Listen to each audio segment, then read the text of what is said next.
할렐루야, 아멘. 잘 오셨습니다. 우리 옆 사람과 같이 한번 인사할게요. 사랑합니다, 축복합니다. 그렇게 인사할게. 사랑합니다, 축복합니다. 네, 잘 오셨습니다. 자, 오늘 이 저녁에 하나님의 말씀을 나누기 원하는데요. 우리 다 같이 창세기 1장 1절을 펴시고, 너무나도 잘 아시지만 성경책을 펴시고 화면을 보시고 우리 같이 한 목소리로 같이 읽도록 하겠습니다. 시작. 태초에 하나님이 천지를 창조하시니라. 다시 한번 읽겠습니다. 시작. 태초에 하나님이 천지를 창조하시니라. 아멘. 지난주로서 사무엘 상하가 다 마쳐졌고요. 오늘부터는 창세기를 새로 시작하면서 여러분과 같이 나누려고 합니다. 앞으로 우리는 창세기로 이제 같이 여행을 가게 될 텐데, 저는 여러분과 앞으로 창세기를 같이 나누면서 때로는 성경 공부처럼, 그리고 때로는 설교처럼 형식에 얽매이지 않고 창세기란 책이 어떤 책이며, 그리고 어떤 말씀을 우리에게 던져주고 있으며, 우리는 이 책을 통해서 무엇을 알아야 하는가, 이것을 좀 살펴보길 원하고요.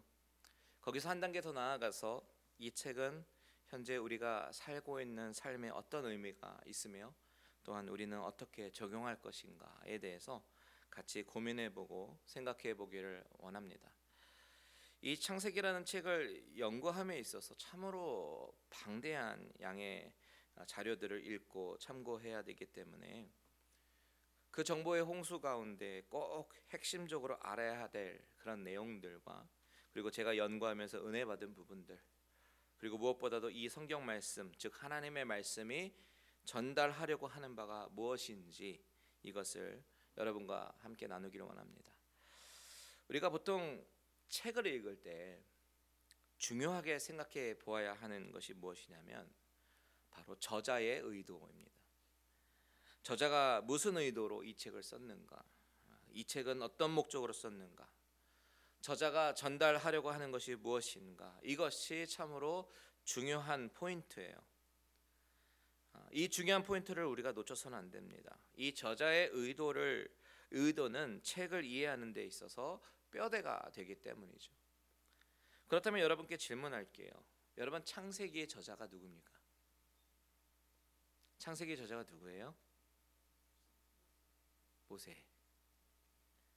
어떤 분들은 창세기는 하나님의 말씀이니까 하나님이 저자입니다 라고 대답하실 수 있는 분이 있고요. 어떤 분들은 방금 말씀하신 것처럼 모세오경의 첫 책이니까 모세가 저자입니다 라고 대답하실 수 있습니다.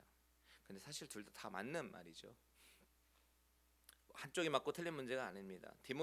디모데후서 한번 볼까요? 디모데후서 3장 16절 17절 스크린 보시면서 같이 한번 읽겠습니다. 시작.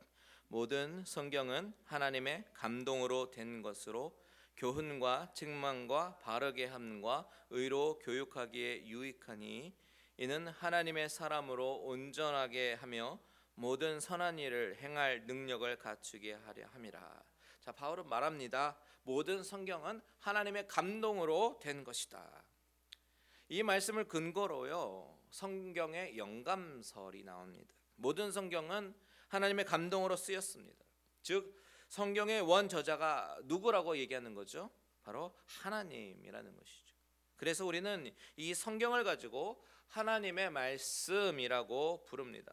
그리고 하나님의 말씀은 1.1획이라도 틀리지 않고 완벽한 하나님의 말씀으로 우리가 믿습니다. 그렇죠? 이것을 신학적인 용어로 성경의 무오설, inerrancy라고 얘기를 합니다. 그런데 이 하나님의 말씀을 적으면서 하나님께서 직접 글을 쓰셔서 우리에게 주신 것이 아니라 한 시대에 한 사람을 선택하셔서 그 성경을 집필하게 하셨습니다. 즉 성경은 사람이 글로 쓴 것인데 바로 성령님의 감동으로 이 성경 말씀을 기록했다라는 말이죠. 그렇다면 성경은 성령님께서 말씀하시고 저자들은 그냥 타입라이터처럼 기계적으로 그냥 받아 썼을까요? 받아쓰기를 한 걸까요? 어떤 학자들은 그렇게 이야기하기도 합니다. 그것을 기계적 영감설이라고 얘기하죠. 하지만 성경의 많은 교리 중에서 우리가 따르는 장로교회 신학에 의하면 우리는 기계적 영감서를 따르지 않습니다. 우리는 유기적 영감서를 따릅니다. 유기적 영감설이 무엇이냐면 하나님은 저자에게 감동과 그리고 영감을 주시지만 그 저자의 성향이라든지 성격이라든지 배움의 지식 정도, 그가 태어나서 자란 그런 배경, 이런 것, 그 사람의 모든 환경을 사용하셔서 그 저자의 환경과 경험과 지식과 또한 하나님께서 주시는 그 지혜와 유기적으로 상호작용을 하면서 집필한 것이다. 이것이 바로 유기적 영감설입니다. 제가 왜 창세기 강해를 시작하면서 조직신학 이야기를 먼저 시작했냐면 이 창세기의 저자가 누구인가라는 그 질문에 대답하기 위해서입니다. 창세기는 분명히 하나님의 말씀이지만 저자인 모세를 사용하셔서 쓰게 하셨습니다. 그렇다면 우리가 또 궁금해지는 것이 있죠. 우리는 모세의 생애를 출애굽기를 통해서 쭉 잘 알고 있지 않습니까? 태어나면서부터 죽을 때까지 모든 모세의 전 인생을 알고 있습니다. 그렇다면 과연 모세가 언제 집필을 한 것인가? 모세가 태어난 곳은 히브리 민족 레위 지파 요게벳의 집이었습니다. 하지만 자란 곳은 이집트 궁궐이었죠. 그리고 그곳에서 왕자로서 교육을 잘 받았고 하나님은 그의 배경을 사용하셔서 이스라엘 지도자로 삼으셨습니다. 그래서 나중에 출애굽을 하게 하시고 그를 통해서 그리고 모세오경을 집필하게 하셨어요. 그런데 애굽에서 나온 이후에 광야에서 40년간 이스라엘 백성들을 이끌고 마지막 가나안 땅을 눈앞에 두고 느보산에서 죽기까지 모세는 참으로 지도자로서 바쁜 인생을 보냈기 때문에 느긋하게 앉아서 책을 쓰고 할 여유가 없었을 것입니다. 그래서 많은 학자들이 추측하는 것은 모세가 하나님의 부르심을 받고 시내산에 올라갔을 때에 그때는 하나님과 모세가 대면을 했고 하나님으로부터 십계명만 받은 것이 아니라 창세기부터 모든 율법이 기록된 신명기까지 기록했을 거라고 추측합니다. 이 예측이 타당성이 있어 보여요. 그렇다면 우리의 다음 질문이 무엇이냐면 하나님이 모세를 통해서 책을 썼을 때에 제1대 독자가 누구였냐는 것이죠. 그것은 바로 시내산 이후의 세대일 것입니다. 즉 이스라엘 백성들 가운데 늘 불평하고 불만스럽고 불만을 토로하고 모세의 리더십을 문제 삼고 하나님을 원망하던 그 세대와 그 다음 세대까지 하나님은 자신들을 구원해 주신 여호와 하나님이 바로 어떤 하나님인가? 바로 천지 만물을 창조하신 창조주 하나님, 그리고 모든 것을 주관하시는 주권자 하나님, 그리고 전능하신 하나님이심을 알게 해주기 위해서 하나님은 모세를 통해서 창세기, 출애굽기, 레위기, 민수기, 신명기 이 5권을 적게 하신 것입니다. 이 모세의 오경을 유대인들은 토라라고 이야기하죠. 그리고 강조합니다. 신명기 6장 4절에서 9절 같이 한번 읽겠습니다. 시작. 이스라엘아 들으라. 우리 하나님 여호와는 오직 유일한 여호와시니 너는 마음을 다하고 뜻을 다하고 힘을 다하여 내 하나님 여호와를 사랑하라. 오늘 내가 내게 명하는 이 말씀을 너는 마음에 새기고 내 자녀에게 부지런히 가르치며 집에 앉았을 때에든지 일어날 때에든지 누워 있을 때에든지 일어날 때에든지 이 말씀을 강론할 것이며 너는 또 그것을 내 손목에 메어 기호를 삼으며 내 미간에 붙여 표로 삼고 또 내 집 문설주와 바깥문에 기록할지니라. 자, 하나님이 유일하신 하나님이시다라는 것, 그것을 계속해서 마음에 새기고 자녀들에게 가르치라라고 강조하십니다. 유대인들은 이 말씀을 쉐마라고 불러요. 들으라. 이것이 히브리어로 쉐마인데 그래서 신명기 6장 4절은 쉐마 이스라엘, 이스라엘에 들으라라고 쓰여 있습니다. 자, 이제 말씀을 정리해 보면 이렇게 창세기를 비롯한 모세 오경의 저자가 누구입니까? 모세입니다. 모세가 하나님의 영감으로 쓴 책이에요. 그리고 1차 독자가 누굽니까? 1차 독자는 광야에 있던 이스라엘 백성들과 그들의 후손입니다. 그렇다면 이 책을 기록한 목적이 뭐예요? 하나님은 이 말씀을 통해서 자신만이 유일하신 하나님, 전능하신 하나님이시고 창조주 하나님이심을 드러내려는 그 목적을 가지고 이 책을 쓰게 하셨다라는 것입니다. 그렇다면 우리가 오늘부터 살펴볼 이 창세기 가운데 우리는 어떤 부분을 중점적으로 봐야 되겠어요? 이 책의 기록 목적인 전능하신 하나님, 창조주 하나님, 그 하나님의 주권, 이런 것들을 우리가 살펴봐야 되는 것이에요. 그런데요, 그게 다가 아닙니다. 창세기는 사실 우리 인간이 얼마나 추악한 죄성을 가지고 죄인의 모습을 가지고 있는지 정말 너무나도 적나라하게 드러내주는 우리 인간의 거울과 같은 책이기도 합니다. 그래서 사실 창세기를 깊이 묵상하다 보면요, 마음이 참으로 무겁습니다. 아픕니다. 왜냐하면 이 창세기의 말씀 또한 죄된 우리의 본성을 자꾸 드러내기 때문에 마주하고 싶지 않은 나의 자아를 보게 만들기 때문입니다. 이 이야기를 다른 말로 말씀드리면 우리 인간은요, 거룩하신 하나님 앞에 서서 하나님이 어떤 분이신지 깨닫게 되면 비로소 내가 누구인지, 내가 어떤 존재인지, 나의 정체성을 알게 된다라는 사실입니다. 물론 우리는 우리 어머니와 아버지 통해서 이 땅에 태어났지만 우리가 진정으로 어떤 존재인지 창세기를 통해서 말해주는데, 첫 번째로 창세기가 말하는 인간의 실존은 인간이 얼마나 존귀한 존재로 창조되었는지를 알려주죠. 사람은 하나님의 걸작품으로 창조된 피조물이라는 사실입니다. 하나님의 피조물로 만들어졌는데 하나님은 그 사람을 사랑하셨습니다. 그래서 하나님과 교제할 수 있는 특권을 허락하셨어요. 이 얼마나 엄청난 특권인지 모릅니다. 그 어떤 동물도 하나님과 교제하지 못합니다. 그런데 인간은 할 수 있어요. 영으로 소통합니다. 따라서 인간의 가치라고 하는 것은요, 상대적인 것이 될 수가 없어요. 다른 사람과 비교해서 내가 더 행복하고 내가 덜 행복하고 그런 것이 아닙니다. 더 불행하고 덜 불행하고 그런 것이 아닙니다. 모든 사람에게는 하나님께서 주신 고유한 존귀함이 있어요. 왜냐하면 하나님의 형상대로 지음을 받았기 때문이죠. 그리고 각자 한 사람 한 사람은 나름대로의 독특한 자질이 있고 독특한 사명이 있습니다. 하나님은 그 사명으로 하나님께 영광 돌리기를 원하시는 것입니다. 그런데 타락한 인간은 그 사명을 잃어버리고 죄를 짓고 살아가게 된다라는 것이죠. 그런데 창세기를 쭉 묵상하다 보면 이 책은 인간이 어떻게 하나님과의 그 끊어진 관계를 회복하는가, 그것을 보여줍니다. 어떻게 회복합니까? 바로 하나님의 언약으로 인한 그 메시아 언약으로부터 그 언약의 성취의 사건까지 하나님은 노아를 선택하셨고 아브라함을 부르시고 그 후손들을 부르셔서 복을 주시는 그 장면을 아주 자세하게 기록합니다. 모세를 부르시고 이스라엘 백성을 가나안 땅으로 인도하시고 다윗의 집안을 선택하셔서 그 집안을 통해서 오실 유다 자손 예수 그리스도로 인해서 완성될 그런 영원한 왕국을 약속하십니다. 바로 그 신실한 하나님의 약속, 그 언약을 통해서 하나님은 하나님의 시간에 메시아를 보내시고 인류 구원의 길을 열어주시죠. 그래서 우리 인간이라는 존재는 오직 예수 그리스도 안에 있을 때에만 하나님과의 끊어진 관계를 회복할 수 있는 것입니다.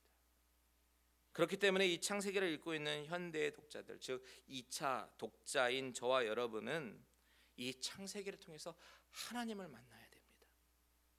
천지를 창조하신 하나님, 그 하나님이 저와 여러분을 지으셨고 우리를 향한 놀라운 계획을 가지고 계신 그 분을 우리는 만나야 합니다.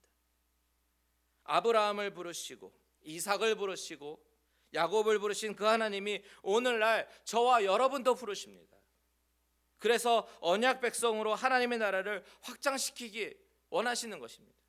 그것이 하나님이 우리를 창조하신 목적이고 그 목적대로 살아갈 때에 우리는 비로소 언약 백성이 되는 것이에요. 그렇기 때문에 우리가 창세기를 통해서 놓치지 말아야 하는 것은 또한 예수 그리스도입니다. 우리는 쉽게 생각하는 것이 구약에는 예수 그리스도가 없다라고 생각하지요. 하지만 그것은 틀린 생각이에요. 예수님은 태초부터 계셔서 성부 하나님과 성령 하나님과 삼위일체를 이루시면서 이 세상 만물을 창조하셨습니다.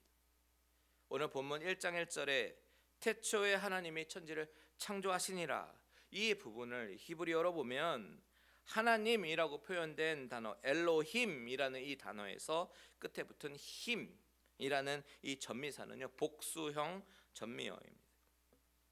삼위일체 하나님이 함께 창조하신 사실을 말해줍니다. 그래서 우리는 창세기를 읽을 때에 예수 그리스도를 볼 수 있어야 합니다. 이것을 다른 말로 말하면 구속사적인 관점으로 봐야 한다라는 이야기예요. 예수님이 요한복음에서 이렇게 말씀하셨어요. 요한복음 5장 39절로 가보겠습니다. 같이 읽어볼까요? 시작. 너희가 성경에서 영생을 얻는 줄 생각하고 성경을 연구하거니와 이 성경이 곧 내게 대하여 증언하는 것이니라. 주님은 말씀하시기를 성경이 곧 내게 대하여 증언하는 것이다 라고 말씀하셨어요. 창세기를 우리가 바라볼 때도 이것은 성부 하나님의 이야기만이 아니다라는 것이죠. 하나님이 창세기에 아브라함, 이삭, 야곱 이 족장들에게 약속하신 것은 결국 예수 그리스도의 오심으로 성취가 됩니다. 하나님은 아담과 하와가 범죄하자마자 여자의 후손으로 오실 예수 그리스도를 이야기해요.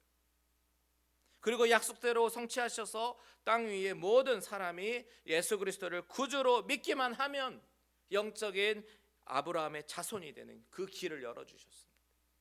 이 사건은 아브라함에게 약속하신 하늘의 별보다 더 많은 그런 자손, 믿음의 자녀들이 이렇게 성취되는 것입니다. 자, 오늘 본문을 좀 더 집중해서 보면요, 오늘 저와 여러분이 읽은 1장 1절 다시 한번 읽어보겠습니다. 시작. 태초에 하나님이 천지를 창조하시니라. 자, 하나님의 말씀인 이 성경은요, 아주 놀라운 선언으로 시작합니다. 태초에 하나님이 천지를 창조하셨다라고요. 정말로 놀랍고 신비스럽고 권세 있는 말씀이에요. 이 문장의 뉘앙스를 보십시오. 이것은요, 어떤 논리도 아니고 설득도 아닙니다. 그냥 설명도 아닙니다. 그냥 엄청난 진리의 선포입니다. 그런데 이 문장을 잘 보십시오. 국어 잘 하시는 분들은 계실 텐데 아실 텐데 수식어 서술어 다 빼고 주어와 동사만 한번 찾아보세요. 주어가 무엇입니까? 하나님이십니다. 동사가 무엇입니까? 창조하시니라. 성경 66권의 말씀 가운데 가장 첫 주어는 바로 하나님이라는 사실이에요. 그리고 그 하나님은 창조주 하나님이시다라는 사실을 드러내고 있습니다. 이것이 성경의 가장 첫 번째 선포입니다. 우리가 살고 있는 이 모든 자연 만물이 어떻게 조성되었는지, 내가 어떻게 존재하게 되었는지를 이 짧은 선언으로 다 설명이 되는 것입니다. 여러분, 하나님이 바로 창조주이시다라는 이 사실은 우리에게 무슨 의미가 있습니까? 바로 그분은 나의 주인이시다라는 뜻이 돼요. 우리가 이 세상에 살아가야 할 목적, 이유, 의미 다 설명해 줍니다. 우리가 인생을 살아야 하는 목적은 바로 나를 지으신 분을 향한 경배와 그분의 영광을 위해서 마땅히 살아야 하는 것을 말해주고 있는 것입니다. 또한 이 위대한 선포는요, 우리가 전능하신 하나님을 대할 때 그분을 우리의 연구의 대상으로 보는 것이 아니라 그분은 우리의 찬양의 대상이고 우리의 경배의 대상이고 우리가 순종의 대상임을, 감격의 대상임을 말해주고 있기 때문에 우리는 그분을 연구할 것이 아니라 오히려 경험하고 그분을 경외하고 그분과 긴밀한 관계를 맺어나가는 것이 우리가 해야 할 일이다라는 사실 또한 알게 해주는 것입니다. 여러분, 신앙이라고 하는 것이 무엇입니까?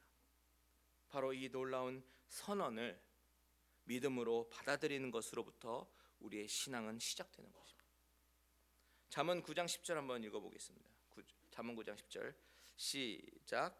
여호와를 경외하는 것이 지혜의 근본이요 거룩하신 자를 아는 것이 명철이니라.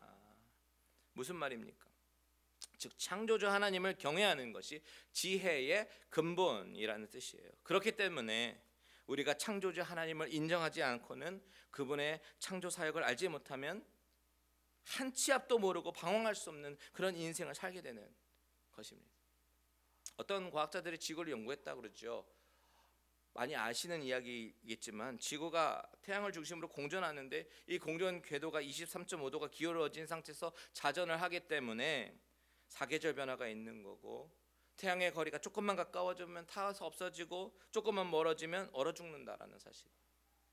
우리가 사는 이 세계는 너무나도 정교하게 조금이라도 틀어지면요 인류의 대재앙을 맞게 되는 것입니다. 그런데 이 모든 것이 우연으로 되었다고요. 우연으로 될 리가 없지요. 저절로 발생할 리가 없지요. 창조주 하나님을 인정하지 않으면 우리는 우리 피조 세계에서 일어나는 수많은 일들을 설명할 수가 없습니다. 그렇다면 우리가 창세기 1장 1절의 말씀으로부터 배울 수 있는 그 사실이 무엇입니까? 첫 번째는 태초에라는 이 성경의 첫 번째 단어로부터 알 수 있는 사실은 하나님은 시간의 창조자라는 사실을 우리에게 말해주고 있습니다. 시간의 창조자라고 하는 것은 그분은 시간의 주인이시다라는 말이에요. 태초라는 것은 시간이 시작된 그 순간을 말하고 있잖아요. 그것이 태초잖아요. 그렇다면 하나님이 시간을 창조하셨다면 시간과 같이 다니는 것이 있죠. 페어가 된 거, 그게 뭡니까? 공간입니다. 시간과 공간이 이 두 개는 항상 페어를 이룹니다. 우리가 살고 있는 이 시공간에서 우리는 이 시간의 주인이 될 수가 없다라는 사실을 분명하게 선을 긋고 있는 것입니다. 이 말은 다른 말로 얘기하면요, 인간의 역사, 히스토리라고 하는 것은 그분의 이야기지 인간의 이야기가 아니라는 거예요. His story라는 것이죠. 이야기 많이 들어보셨을 거예요. 역사가 그분의 이야기라면 인간의 역사는 늘 하나님과 함께 해야 하는 것입니다. 그것이 인간이 이 세상을 살아가는 근원적인 방법이라는 것입니다. 그리고 또한 시공간이 우리의 것이 아니다라는 이야기는 우리의 생과 사는, 살고 죽는 것은 전적으로 하나님의 손에 달려 있다라는 그런 이야기이기도 합니다. 우리의 시간은 하나님 거니까요. 그렇기 때문에 우리에게 주어진 시간과 공간은 어떻게 써야 되겠습니까? 하나님을 위해서 써야 하고 하나님이 원하시는 대로 살아야 하는 것입니다. 그것이 마땅합니다. 그것이 피조물인 우리 인간이 마땅히 행하고 살아가야 하는 방법이에요. 두 번째로 태초 다음에 나오는 말, 하나님이 천지를 창조하셨다라는 그 사실은 하나님이 이 세상의 모든 우주와 만물을 지으셨을 뿐만 아니라 그에 대한 소유권까지도 하나님께 있다라는 이야기이기도 합니다. 그렇다면 여러분, 우리가 여기에서 진지하게 한번 생각해 봐야 돼요. 현재 우리가 소유한 것들이 있죠. 예를 들어서 집이라든지 자동차라든지 땅이라든지 이런 나의 소유물들을 우리는 어떻게 바라봐야 됩니까? 그것은 우리가 나의 것이라고 착각하는 것이지 사실은 하나님의 것을 우리에게 잠시 맡기신 것이다라는 그 사실을 기억해야 합니다.